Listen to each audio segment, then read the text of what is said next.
But he could not. కానీ వాడు చేయలేడు. And he had pride in his life. అతని యొక్క హృదయంలో గర్వం ఉన్నది. Pride leads to destruction. నాశనమునకు ముందు గర్వం నడుస్తుంది. Pride goes before destruction. నాశనమునకు ముందు గర్వం నడుస్తుంది. Whoever it may be. ఎవరైనా కానీ. Man is proud of his knowledge. మరి మనుష్యుడు తన యొక్క జ్ఞానాన్ని బట్టి మరి వాడు గర్వపడుతూ ఉండవచ్చు. Is proud of his beauty. అతని యొక్క లేకుంటే అతను ఆమె యొక్క సౌందర్యాన్ని బట్టి. Proud of his possession. అతని యొక్క స్థాయిని బట్టి. But Jeremiah 9:23 says, 23 or 24. ఇర్మియా గ్రంథము 9:23 గాని 24 గాని చూసినట్లయితే ఎవరన్నా చదవండి. యెహోవా ఇలా సెలవించున్నాడు, యెహోవా ఇలాగ సెలవించుచున్నాడు, జ్ఞాని తన జ్ఞానమును బట్టి, జ్ఞాని తన జ్ఞానమును బట్టి, శూరుడు తన శౌర్యమును బట్టి, శూరుడు తన శౌర్యమును బట్టి అతిశయింపకూడదు, అతిశయింపకూడదు. ఐశ్వర్యవంతుడు ఐశ్వర్యమును బట్టి, ఐశ్వర్యమును బట్టి అతిశయింపకూడదు. అతిశయించువాడు దేనిని బట్టి అతిశయింపవలనగా, దేనిని బట్టి అతిశయింపవలనగా, భూమి మీద కృప చూపుచు నీతి న్యాయములు జరిగించుచున్నాడు. యెహోవాను నేనే గ్రహించి నన్ను పరిశీలనగా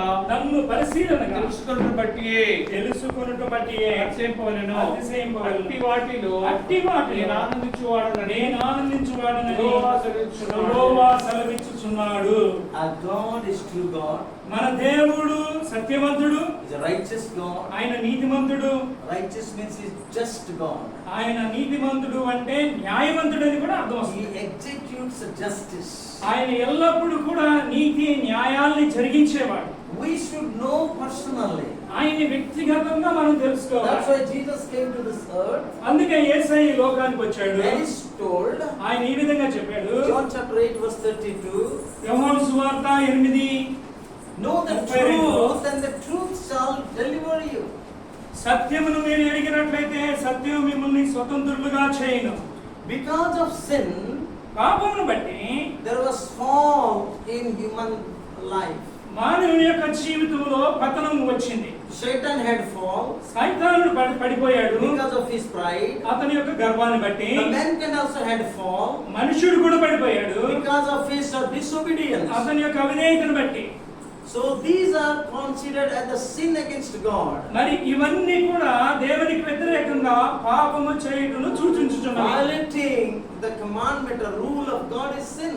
మరి ఇక్కడ మనం చూసినట్లయితే దేవుని యొక్క వాక్యం ఏం చెబుతుందంటే మనం పాపము చేయకూడదని చెబుతున్నది. And because of sin suffering come. పాపమును బట్టి శ్రమలు వస్తాయి. Why suffering is there? ఎందుకు ఈ యొక్క లోకములో శ్రమ ఉన్నది? It is because of sin. పాపమును బట్టి. It is the rule of the law of God. ఈ యొక్క దేవుని యొక్క మరి ధర్మశాస్త్రాన్ని మనం చూసినట్లయితే sin will have punishment. పాపమును ఎప్పుడైనా వెల చెల్లించవలసిందే. Because of sin everything has come. పాపాన్ని బట్టి ఈ లోకానికి శ్రమలు వచ్చాయి. Which is keeping away from God. దేవుని నుండి అవి మనల్ని దూరం చేస్తున్నాయి. So man has sinned and come short of the glory of God. మరి మనుష్యుడు పాపము చేసి దేవునికి దూరం అయిపోయాడు. But Jesus came. కానీ యేసయ్య వచ్చాడు. To give us the gift of eternal life. మనందరికీ కూడా నిత్య జీవం అనే కృపావరాన్ని ఇచ్చాడు. Jesus said, యేసయ్య చెప్పాడు, I am the truth. నేనే మార్గమును. I am the life. నేనే సత్యమును. I am the way. నేనే జీవమును. I am the way. నేనే మార్గమును. I am the truth. నేనే సత్యమును. I am the life. నేనే జీవమును. If anybody knows him, ఎవరైనా గాని తెలుసుకున్నట్లయితే he will go to heaven. మరి యేసుక్రీస్తుని ఎవరైనా తెలుసుకుంటే వారు పరలోకం వెళ్తారు. He will have the salvation. వాళ్ళకి రక్షణ ఉంది. This learning should not happen like Sunday school students. మరి ఈ యొక్క విషయాలు ఏదో సండే స్కూల్ స్టూడెంట్ లాగా కాదు. We have been learning, listening, memorizing. చాలా కాలం నుండి మనం వింటున్నాము, నేర్చుకుంటున్నాము, కంఠస్థం చేస్తున్నాము. But we have to perceive it, we have to understand it, we have to experience it personally. మరి వీటిని మనం చదవాలి, తెలుసుకోవాలి, వ్యక్తిగతంగా అనుభవించాలి.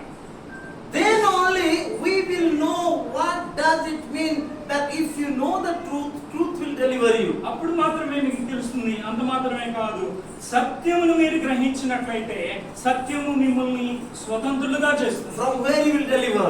ఎక్కడి నుండి? He will deliver from the bondage of sin. ఆయన పాప బంధకాల నుండి విడిపిస్తాడు. He will deliver from the bondage of sickness. అంత మాత్రమే అంతేకాకుండా ఈ యొక్క వ్యాధి అనేటువంటి బంధకాల్లో He will నుండి deliver from the fear of devil or death, మరి మరణం అనేటువంటి భయంలో నుండి విడిపిస్తాడు. fear of doubts, మరి ఈ యొక్క డౌట్లలో నుండి విడిపిస్తాడు. bondage of suffering, సఫరింగ్స్ లో నుండి, శ్రమల నుండి, bondage of debts, మరి అంత మాత్రమే కాదు అప్పుల నుండి విడిపిస్తాడు. bondage of unsuccessful situation, మరి విజయం లేనటువంటి జీవితంలో నుండి విడిపిస్తాడు. bondage of not happening things in our life. మన యొక్క జీవితంలో సంభవించని విషయాల నుండి కూడా విడిపిస్తాడు.